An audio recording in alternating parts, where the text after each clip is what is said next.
Baik, bismillahirrahmanirrahim. Assalamualaikum warahmatullahi wabarakatuh.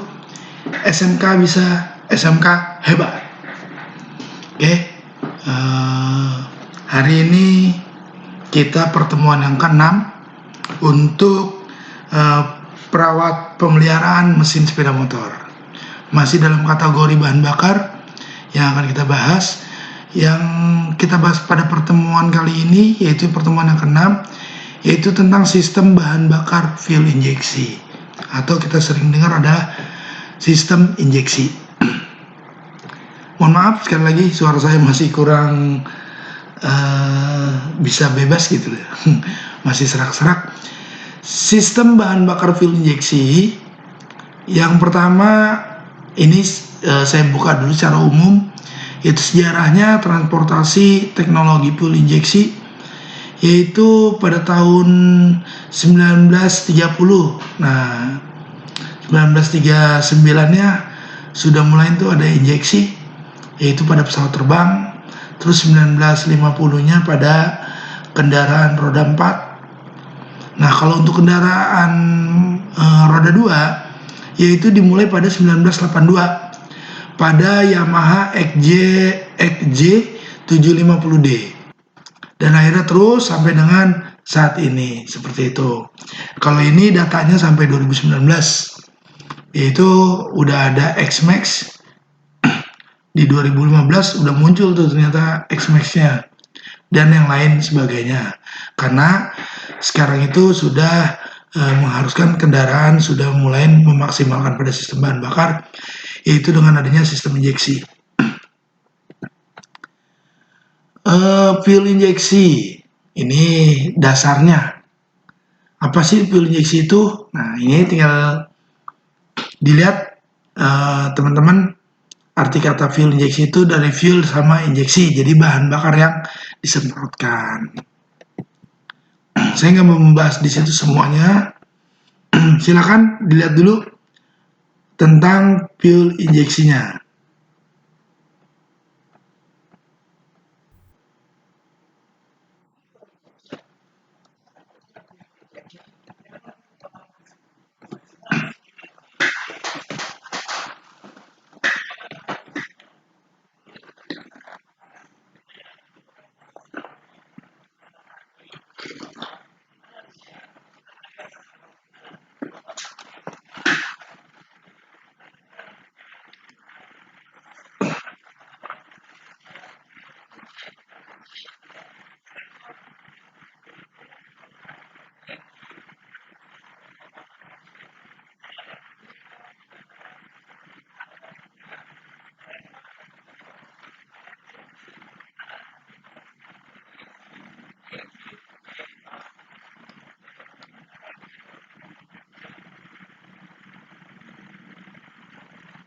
Oke, itu sistem injeksi.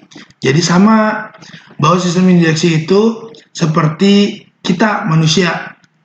Maksudnya gimana sih? Ya kebutuhan kayak minum atau yang lain sebagainya, itu memang sudah terkontrol gitu loh. Oke, ini ada fungsi dari sistem fuel injeksi, yaitu ada komponen yang namanya IATS atau intake air temperatur sensor. Intake air temperatur sensor inilah yang mengontrol temperatur udara. Terus ada IATS, intake air temperatur sensor. Nah, sama ya. Masih IATS adanya di sini. Itu pada throttle body ada yang keluar tuh. Nah, itu dia di saluran buat lubang masuk udara pada throttle body. Nah, ITS ini berfungsi mengoreksi penyimpanan campuran udara bahan bakar karena perubahan kepadatan udara akibat perubahan temperatur udara yang masuk ke ruang bakar. Jadi dia menyensor dulu udara yang akan masuk ke ruang bakar. Terus ada TPS. Nah, sebelum masuk ke TPS, IATS ini luar biasa ya. Jadi dia menyensor dulu udara yang masuk ke bahan bakar. Kalau kita kayak sensor tangan kita nih, ketika kita minum air teh hangat atau panas ya, gitu. Jadi disensor dulu baru masuk ke mulut. Lanjut, TPS, throttle position sensor. Pada TPS ini berfungsi untuk apa sih throttle position sensor? Nah, throttle position sensor ini bekerja sesuai dengan grip gas. Jadi gerakan throttle sama dengan gerakan grip gas sama dengan keinginan pengendara. Jadi jatuh gimana? Ya tergantung pengendara. Kalau pengendaranya mau ngebut, ya tinggal ditarik aja gasnya. Nah, tarik gasnya sama dengan pergerakan throttle. Terus ada IAPS, beda ya sama IATS. Kalau ini IAPS, intake air pressure sensor. Nah, kalau pressure otomatis tekanan air, intake air pressure sensor. Jadi tekanan udara yang akan masuk bagaimana bentuknya. Nah, jadi tekanan intake manifold sama dengan beban kerja mesin kalau di sini mengartikannya. Oke. Lanjut IAPS. Fungsi lain dari IAPS adalah mendeteksi tekanan atmosfer. Jadi semakin tinggi tempat dari permukaan laut, tekanan atmosfer akan turun sehingga massa udara juga akan turun. Sekali lagi nih, semakin tinggi tempat dari permukaan laut, tekanan atmosfer akan turun sehingga massa udara juga akan turun. Oke, paham? Oke, lanjut. CPS, crank position sensor, memberikan signal listrik kepada ECU supaya ECU dapat mendeteksi sudut crank dan putaran mesin dengan akurat. Maksudnya sudut crank apa sih? Spool, sudutnya, magnet. Ini fungsinya si CPS, crank position sensor. Sehingga si ECU ini tahu sudut cranknya berapa. Fungsi buat apa sih? Untuk kapan saatnya busi memercikan bunga api. Tuh. Dan putaran mesinnya dengan akurat. Jadi buat RPM, putaran mesin. Terus selanjutnya ECU dapat mengatur durasi injeksi bahan bakar, waktu pengapian, nah yang tadi tuh bersama-sama dengan informasi yang diterima dari signal TPS dan air intake pressure sensor. Jadi terlihat CPS ini. Terus CPS ini kalau dikategorikan lewat kode-kode atau ada undakan-undakan. Ketika pick up coil dilewati gigi itu undakan ya, pick up rotor setiap sudut 30 derajat. Arus AC terkirim ke ECU. Jadi benjulan-benjulan itu setiap 30 derajat itu akan mengirim arus, tapi arusnya bentuknya bolak-balik atau arus AC. Kemana? Ke ECU. Dan sudut 60 derajatnya terjadi jeda signal listrik yang dikirim ke ECU. Suplai listrik terhenti sesaat. Sehingga ECU dapat memantau setiap posisi crankshaft dengan akurat. Nah itu dia. Tadi kan CPS itu crank position sensor itu dari throttle informasinya, kapan saatnya. Nah ini diartikan lewat benjul-benjulan itu dari 30 derajat sama 60 derajat. 30 derajatnya memberikan arus, 60 derajatnya suplai listrik terhenti sesaat. Oke, paham ya? Fungsi dasar sistem fuel injeksi. Yang pertama itu coolant atau oil temperature sensor. Nah, untuk coil temperature sensor ini kan dia apa sih coolant? Coolant itu kan pendingin ya. Terus oil temperature sensor, sensor yang ada di sensor oli, temperatur oli. Oke, di sini ada 4 bagian. 5 sama ECU-nya. Yang pertama, sensor itu akan memberikan informasi ke ECU. Tuh, sensornya itu yang ada yang sebelah kanan dari gambar. Kalau dari kita sebagai penonton ada di sebelah kiri. Lalu ke ECU, dari ECU nanti memerintahkan tuh idle speed controlnya, FID, pas idle solenoid, fan, sama indikator temperatur. Maksudnya gimana sih Pak? Kan dia kan coolant temperature sensor ini atau oil temperature sensor ini kan cuma menyensor, ngasih informasi, Ecu, motor saya udah panas nih, buktinya ada di sensor ini. Nah, dikasih tahu Ecu, misalnya pagi hari lagi manasin, Pixen atau NMAX atau yang lain, lagi dipanasin, terus udah panas, akhirnya apa? Idle speed controlnya tertutup. Kenapa? Idle speed control ini berfungsinya sama seperti cup yang ada pada karburator. Terus mengatur RPM idle mesin. Jadi mengatur langsam tuh. Nah, itu ada di ISC. Informasi dari mana? Informasinya dari coolant atau oil temperature sensor. Selanjutnya apa lagi yang diinformasiin? Oleh pas idle solenoid. Nah, pas idle solenoid ini berfungsi seperti cuk pada sistem karburator. Nah, ini kalau ISC itu dia ada dua fungsi, sebagai cuk juga dan sebagai RPM juga. Kalau FID ini khusus untuk cuknya saja, pas idle solenoid. Terus selanjutnya apa? Fan, kipas radiator, menyala atau tidak. Kipas radiator ini akan menyala jika temperatur yang dikirim oleh termistor atau coolant temperature sensor atau oil temperature sensor ini mengasih informasi ke ECU. Wah, terlalu panas, malah butuh pendinginan. ISC udah bergerak menutup, FID apalagi udah tertutup. Akhirnya apa? Kipasnya berputar untuk mencoba mendinginkan. Ternyata kipas sudah berputar, termistor atau sensor pendingin ini, sensor pendingin aja ya biar mudah ya. Sensor pendingin ini masih merasa panas. Itu dikirimin, wah masih panas nih. Akhirnya apa? Indikator temperatur pada si pengendara nyala. Jadi pengendara tahu, wah kok nyala nih? Kayaknya mesinnya overheating nih. Karena sistem pendinginannya nggak sempurna. Akhirnya minggir. Inilah tindakan yang terakhir.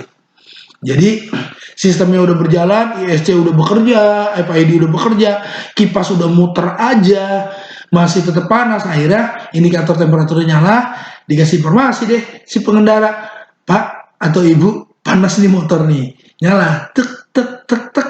Akhirnya apa? Motor harus bertepi. Ya ini kalau indikator temperatur ini udah maksimal banget, maksudnya apa? Udah tidak bisa ditangani oleh kipas, FID atau fast idle speed control. Oke, lanjut ya. Selanjutnya line engine sensor. Line engine sensor ini bekerja pada titik 65 derajat dari titik tengah sama pokoknya 65 nih, 65 ke kanan atau 65 ke kiri. Nah, ini saat dia tegak, voltase yang diberikannya cuma 1 volt. Nah, setelah dia bergerak kanan kiri, ternyata miring banget, jadi 4 volt. Apa sih fungsinya? Memberikan signal ke ECU untuk mematikan sistem fuel injeksi pada saat sepeda motor terjatuh. Jadi kalau saat jatuh, ya mati. Karena itu motor, karena memang injeksi aman, ketika jatuh dia nggak mati-mati. Ini membahayakan. Ketika kayak motor untuk yang manual atau motor-motor gigi, ketika jatuh tidak mati mesin, otomatis akan berputar motornya. Kenapa? Ada dorongan dari roda belakang, tetap berputar terus. Makanya ada namanya line engine sensor. Line angle sensor. Jadi dilihat angle-nya. Intinya 65 derajat dia miring ke kiri atau kanan, mesin akan mati.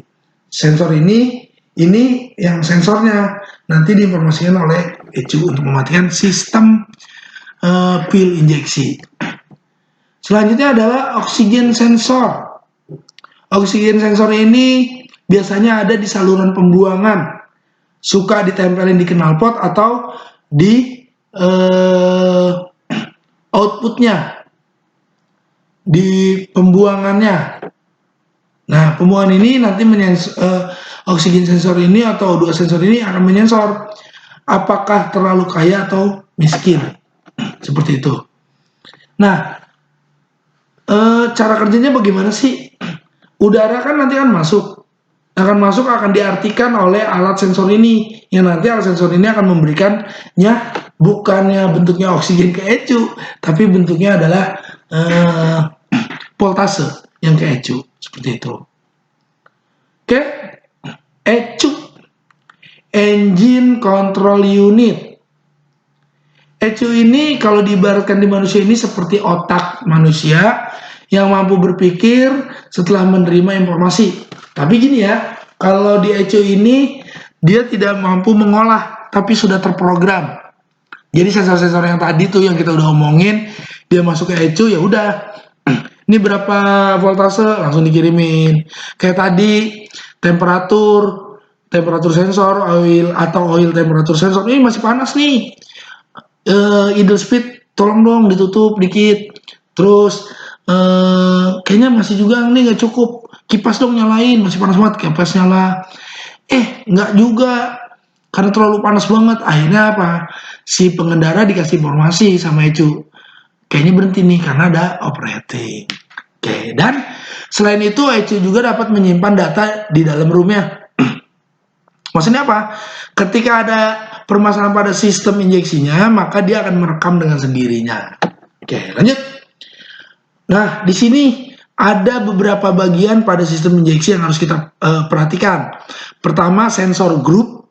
Grupnya jadi ada sensor group ya, bukan hanya WH aja ya.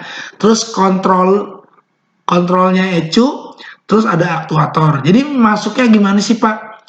Ada yang kelompok sensor group, kayak tadi tuh ada TPS, IAPS, crank position sensor, coolant temperature sensor, sama oxygen sensor.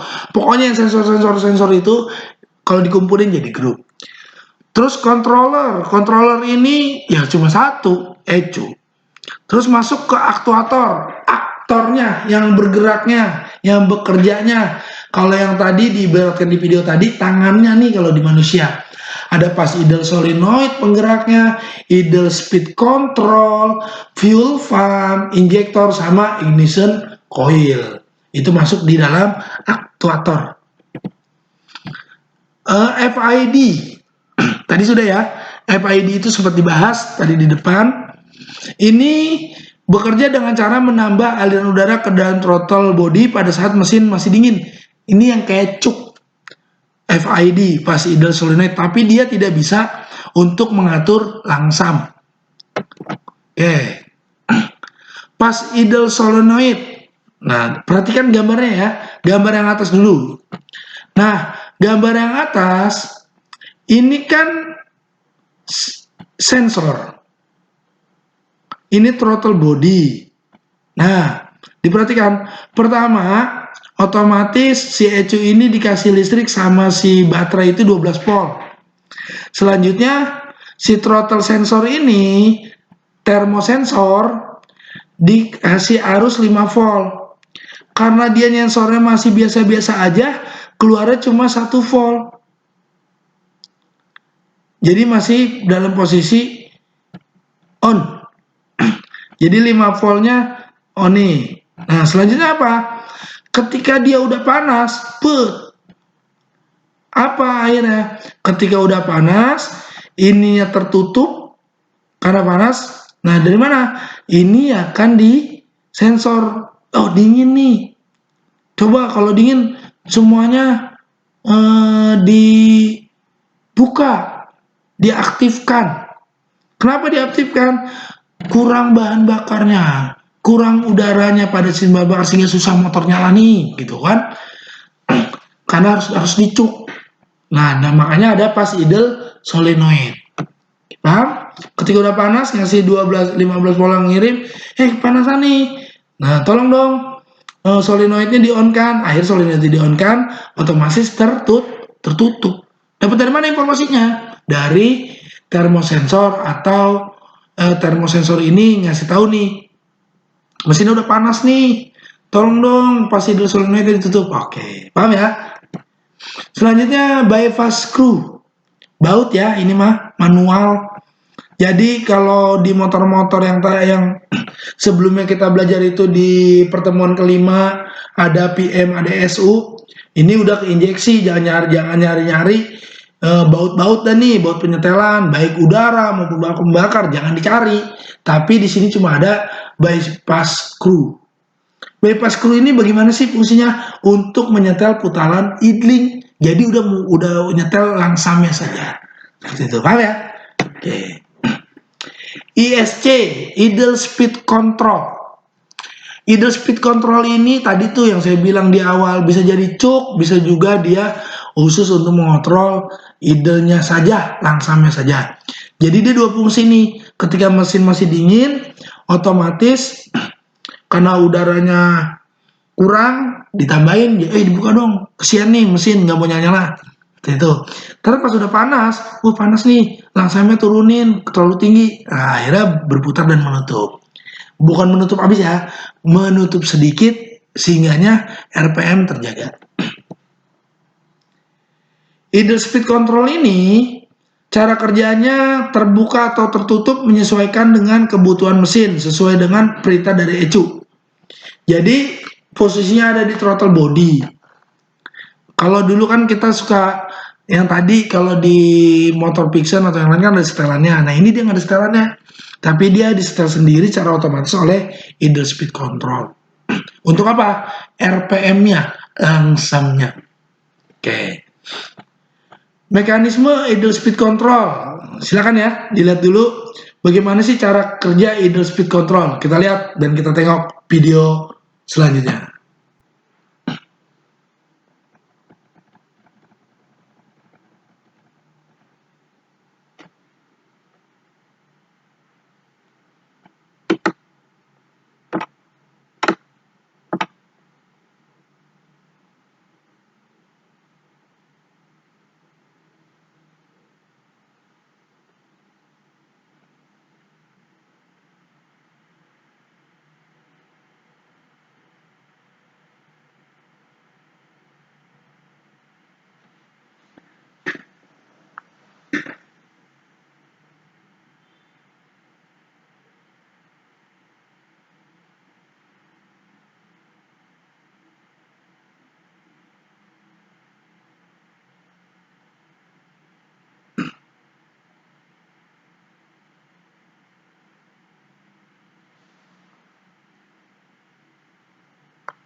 Sepertinya dari video ini nggak ada suaranya ya.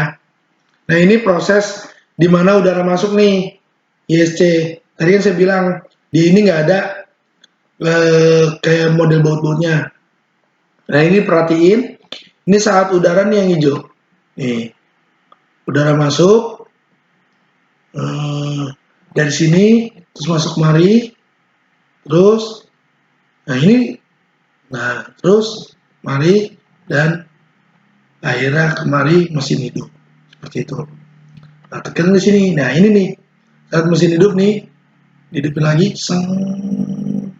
Oke, paham nggak?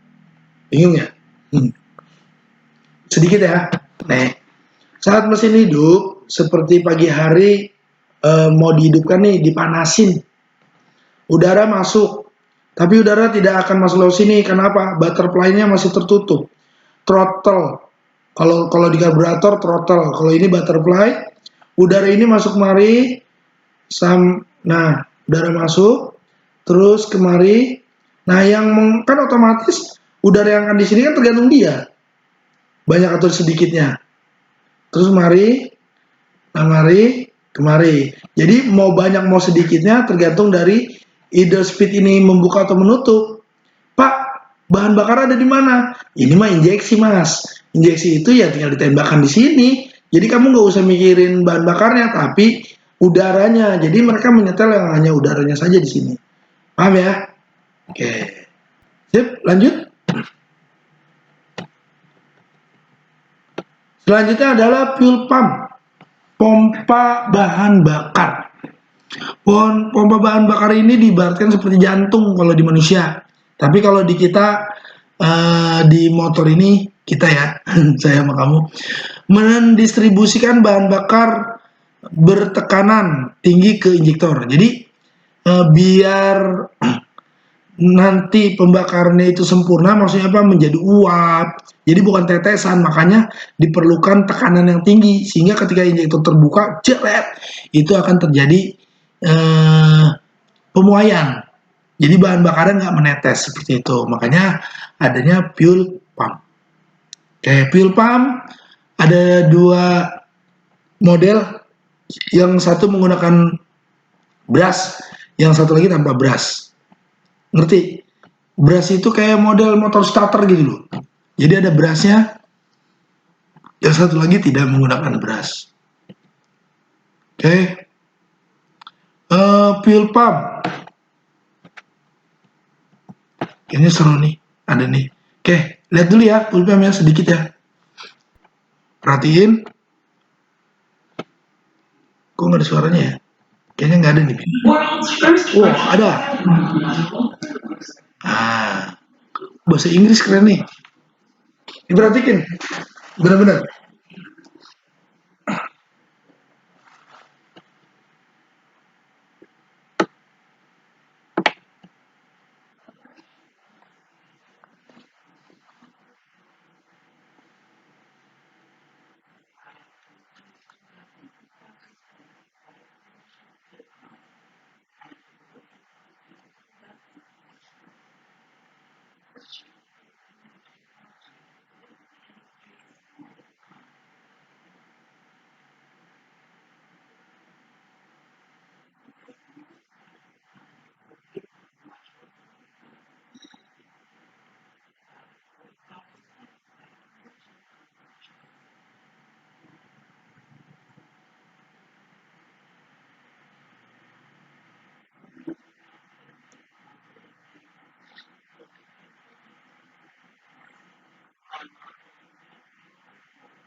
Oke, maaf ya, saya batuk.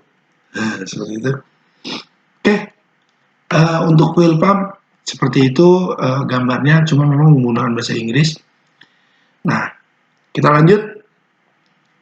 Selang bahan bakar. Jadi perlu diperhatikan untuk selang bahan bakar ini yang kita sebut dengan fuel hose pada sistem injeksi ini agak berbeda dengan selang-selang biasa. Kenapa? Ternyata ada terjadi guncangan. Oh seriusan? Iya. Kenapa terjadi guncangan? Karena tadi agar bahan bakar itu sempurna penyemprotannya terjadi, bahkan sih yang bagus itu berkabut ya, hasilnya itu harusnya berkabut, bukannya mengembun. Bahkan menetes itu nggak boleh. Jadi bahan bakar itu harus mengembun. Atau seperti, bukan mengembun, berkabut. Jadi bahan bakar itu berkabut, jadi mudah kalau dibakar langsung langsung kebakar sama busi, ya seperti itu. Makanya fuel hose ini harus dipikirkan. Jadi nggak sembarangan ngasih selangnya. Kalau ngasih selang yang tipis atau lentur, ya ketika tekanannya tinggi, kalau nggak pecah, robek atau memuai gitu. Jadi selangnya pun harus diperhatikan. Nah, injektor sendiri kalau diperhatikan, kalau Anda pernah membongkar, di situ ada titik-titik tuh yang kecil. Titik-titik kecil itulah yang nanti akan menghasilkan bentuknya seperti apa yang akan terurai. Kanan deh, nah di situ ada tuh fungsinya, mengabutkan bahan bakar. Nah ini, kalau pengen berkabut ya otomatis tekanan tinggi. Kayak kalian mau nyuci deh, pakai selang. Kan kalau permukaannya nggak dipencet, apa yang terjadi? Keluarnya airnya seperti apa? Nah, ketika ditekan ujungnya atau dipersempit ujungnya, nah apa yang terjadi juga? Oke, paham ya? Injektor sendiri, cara kerjanya dari ECU mengirim signal ke solenoid coil, ke bagian injektor ya mas. Terus core atau needle tertarik ke atas. Nah, needle pump bergerak membuka penuh, flank needle menyentuh stopper, bahan bakar keluar dalam bentuk kabut. Nah ya, jadi asalnya itu dari ECU ngasih signal ke solenoid, signal itu listrik ya mas. Terus core dan needle tertarik ke atas, sehingganya needle palep bergerak membuka penuh dan akhirnya bahan bakar keluar membentuk kabut. Cara kerja injektor. Nah, ini cara kerja injektornya. Kayaknya kita sebelum sampai sini biar konsentrasi, kayaknya dibagi dua nih pembelajarannya. Jadi pertemuan untuk yang ke-6 ini nggak bisa saya bablaskan karena khawatir ada komponen-komponen yang memang akhirnya penuh, paham enggak, dengerin doang, akhirnya hilang begitu saja. Karena kebutuhannya ada untuk biar kita itu bisa memahami ke depan. Oke, sampai di sini dulu. Sampai di injektor pertemuan ke-6 bagian B. Nanti kita akan bahas injektor lebih dalam lagi sambil kita melihat videonya. Oke, kayaknya itu saja dari saya. Kurang dan lebihnya mohon maaf. Saya akhiri, wabillahi taufiq wal hidayah. Wassalamualaikum warahmatullahi wabarakatuh. Tetap jaga kesehatan.